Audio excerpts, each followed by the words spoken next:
Excellent. You mentioned that the United States has not yet been able to pass a resolution in support of the Armenian perspective, as have other European nations. What do you think the impact of not having the American support has been, and what do you think, in other words, what do you think would be gained if America did it again, and what do you think the future of that is? Will there be another resolution introduced, as far as you know, in the American Congress in order to lend further support? It is a very general rule. If two parties cannot solve the problem that they have with each other, a third-party intervention is necessary. And in that sense, Turkey's resistance not dealing with that issue can be solved also with a third-party intervention. This is the number one. If America and European Union wants this problem to be solved, they can intervene in a positive way and they can solve this problem. But the issue is, the question is, how should this intervention seen? How should America should intervene? There is two ways of doing it, in a negative way and positive way. Negative way could be playing the genocide as an issue between the among the international relation as a diplomatic gun. For example, if you want to sell Turkey certain military equipment like the France does, then you will say that if you don't buy from me, then I will use the genocide as an issue. This is what is going on today. This is the negative impact of third-party intervention. They instrumentalize the genocide within their diplomatic problems with Turkey and so on. But there is another way also dealing with it, to use this as a positive factor.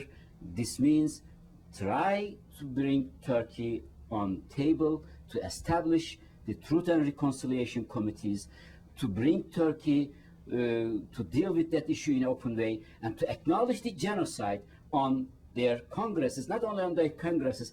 There is a simple rule. The America should acknowledge what they have in their own archives. It is not only a problem of the Americans to declare what happened whether or not what happened in 1915 was a genocide. The question is whether or not America held the documents that he has in its own archives reliable or not. Or the Germany, we have the same problem with Germany too.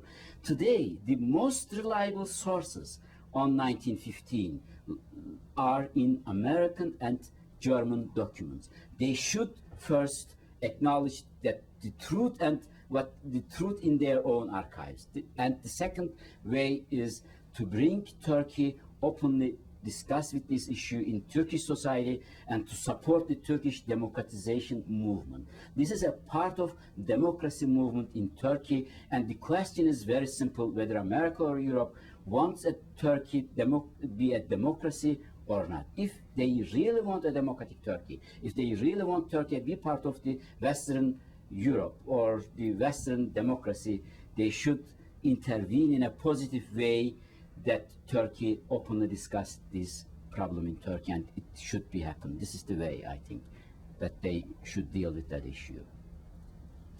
Let me ask you a really simplistic question that I've just been puzzling over. I'm still not completely clear why this had to happen and why they're in denial. Let's start with what you've just been talking about and then work backwards. Why has the Turkish government not been willing to simply acknowledge what happened and put it behind them and move forward and gain in world stature because of it? I mean, they would only gain in respect, I would think, from other nations had they 40 years ago, or even back at the time when they had the war crimes, the sort of show trials that they had, if they had embraced that more fully and continued on a track of acknowledging that they had done something wrong, much as Germany has done. And Germany's re-entered as a world power again because they've put all of the mistakes of World War II behind them by way of acknowledging them. So now what's kept Turkey from taking that pathway, do you think? Turkey has a lot of problem in recognizing the genocide, and we have to distinguish two different levels from each other. One is the psychological reasons, and the other are the material reason.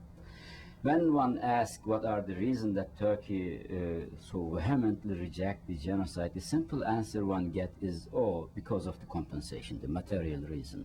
When if Turkey acknowledged the genocide, he should pay money for the compensation of the Armenian loss at that period.